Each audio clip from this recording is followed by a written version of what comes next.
Well, good afternoon, everybody. This is Bobby Piton here with Preactive Investments, and I need to find a better room because my face looks very, very light because of the way the sun's coming into this. So, here we go. I'll just do this for now. And so, that's not working either. Okay, so the market had a really big day today. It rallied back after a pretty bad loss yesterday, especially the Nasdaq. And there's some. I guess some would call it a relief rally after the sell-off that occurred yesterday. And I don't think we're entirely out of the woods with regards to interest rates possibly climbing higher because of all the stimulus that's taking place in the economy. I do think that for those of you who think you might have too much risk on, you want to talk to your advisor or look at making some decisions to cut the amount of risk that you have. And a really good way to look at it is to look at how much you went down last year with the sell-off, and think about look at how much you were exposed in the market in different asset classes, and then look at your value today, run similar math, and see if it's something that you can stomach. And I think that will definitely help you decide on what your allocation should be. So let me just write one thing here. Okay. So basically, the Nasdaq finished up 3.61%. The small cap index finished up, I think, about 2%. The Dow Jones actually finished kind of flattish. And it's kind of interesting, right? Because the Dow Jones was the index that was doing well the past few days. And then all of a sudden today, it wasn't able to keep up.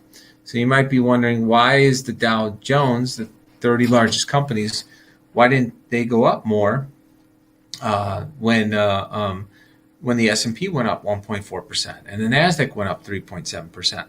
Well, if you go beneath the surface, the Nasdaq was up 3.7% because Tesla, which was massively oversold just from a trading perspective, I'm not talking anything about valuation, was up 20% today.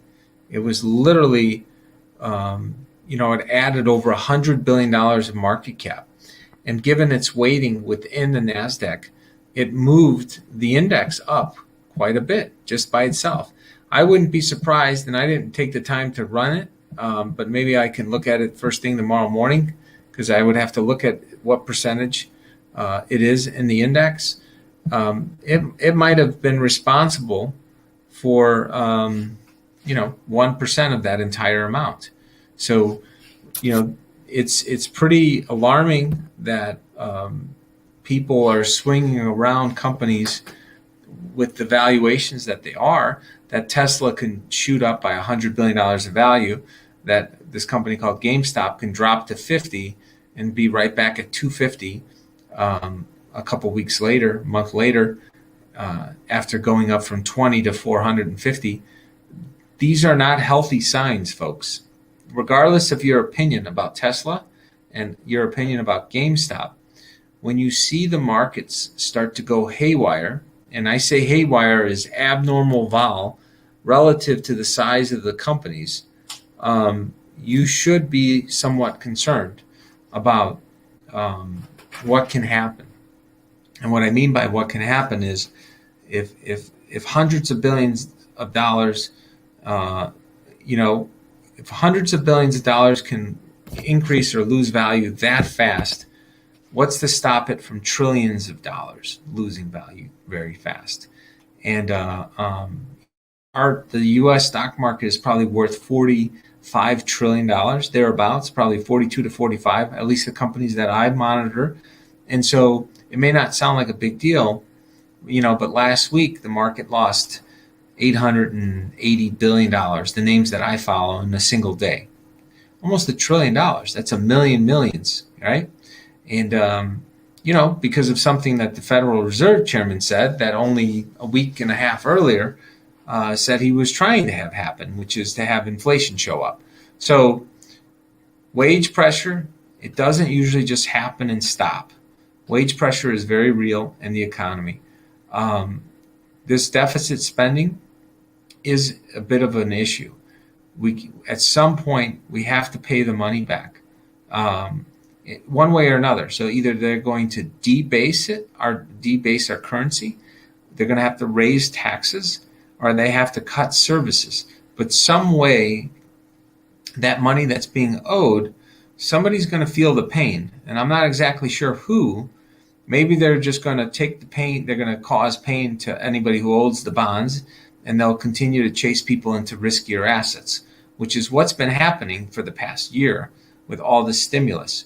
If you add up all the debt that's been added in the United States in the past year and a half, I think that number should be subtracted out of the stock market, theoretically, to see what the real value of our nation went up.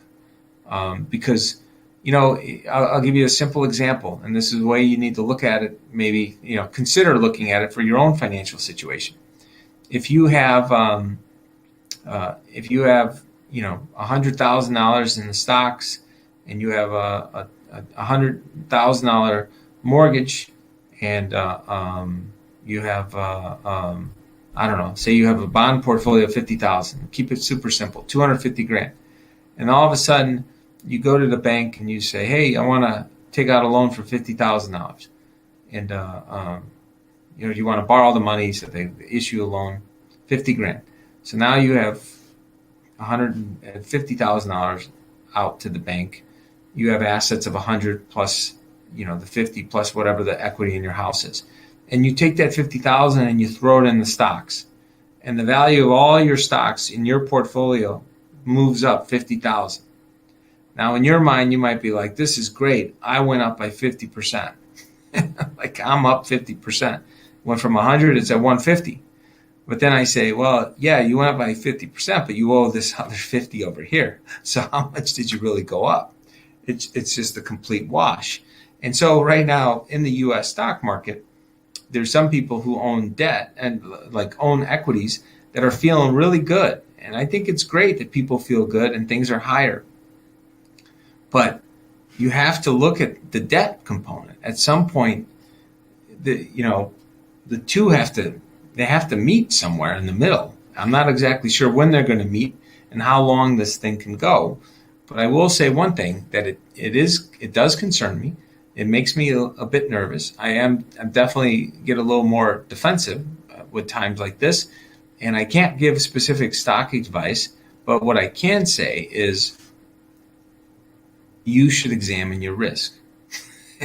Examine how much risk you can stomach and how much pain you can take if something bad happens. And that's all I can say, okay? Within the rules, just be more diligent about looking into what can happen on not even a crash. Everybody keeps talking crash. I don't think we're going to crash. I think it's very low probability that we're going to crash. Crashes don't come around very often. Yes, it's always possible, but it's not a very probable thing, especially with circuit breakers in place, folks. We have circuit breakers. So, the market shuts down for a certain amount of time if we crash, like a mini crash of like 5% decline or something. So, between the stabilizers and everything else, that's not my concern. My concern is this. Over the next 5 to 10 years, it's just kind of it's like Chinese water torture, pardon the pun, because I think they've helped create a lot of this mess. But this is what risk investors have is I'm going to give you one example, and then I have to go. I have to cut this short a little bit today. So maybe I'll get more views because it's not as long as a video. But basically, I want you to think about this for a second. Let's assume you have $100,000 and it's in the stock market, or it's in whatever, some kind of asset. In the next 2 months, it's going up every day, and you're like really excited. It's like, wow, this is great. 100,000. Now it's worth 102. Now it's worth 105, and it goes to 115,000, 120,000, and it goes there, and you're feeling great. You're like, wow, the last 2 months I made 20 grand. I just need to do this another, whatever, 5 years straight, 2 years straight. I'm going to retire. So people, associate a hot streak with something's going to happen that's going to allow them to be done, and they don't have to worry anymore. They've made enough. Okay. But now, since you have the money in a taxable account, it goes from 100 to possibly 117, 120, and then it goes down to 108, like real fast in a week or a couple days. And now you're like stuck. You're like, okay, what do I do? Should I stay at 108? Should I sell out? Should I buy more? What's going on? And then all of a sudden that 108 goes to 102. And then you're like, oh man, I should have sold at 120. And this is the natural emotional roller coaster that stocks bring to people. And then all of a sudden it goes to 98. And you're like, well, this is crazy. I'm going to sell when I get back to even. I'm going to wait. I'm going to sell when it gets back to even. And then it drops to 90. And then you're like, oh, well, you know what? I'm a long-term investor anyways. I'm going to just wait. I'm going to wait. I'll look at it in a year or two. And then it just drops a little bit more. And now you're just getting very angry. And I'm laughing because, first of all, I've been doing this for 25 years. And I'm just walking you through some of the emotions that I've witnessed in people in the markets. And all I'm saying is, don't be caught on that trajectory of you're feeling great, and then all of a sudden, all that greatness that you were feeling for a month or two is short-lived, and you give it all back, and then some.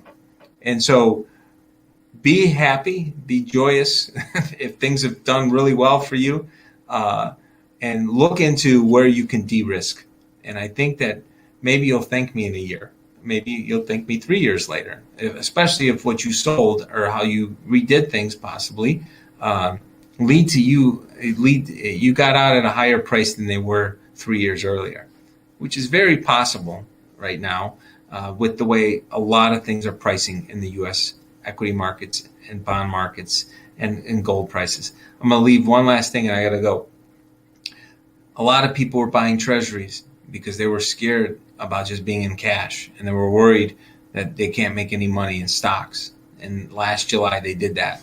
And the Treasury, the 20-year TLT, was at 180, and now it's at 140. It was 138 yesterday. It's up almost $2 today. But keep in mind that people lost over 10 years of interest income.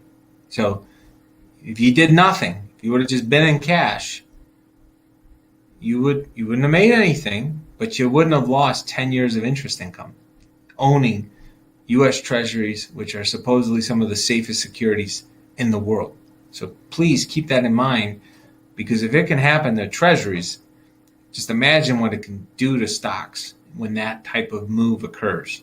And so I'm not doom and gloom guy. Don't think that for a second. I'm be prudent guy. Be prudent. Think about what you're doing. Understand what you're in. And if you're not sure what you're in and what you should do, go to Preactive Investments, sign up for our newsletter, fill out a questionnaire if you think you may want to be a client. I'm more than happy to have Nicole or myself call you back, and then we can talk to you about how we might be able to be of service to you and your money. So thank you all for listening. Have a wonderful evening, and I will see you again soon. Thank you.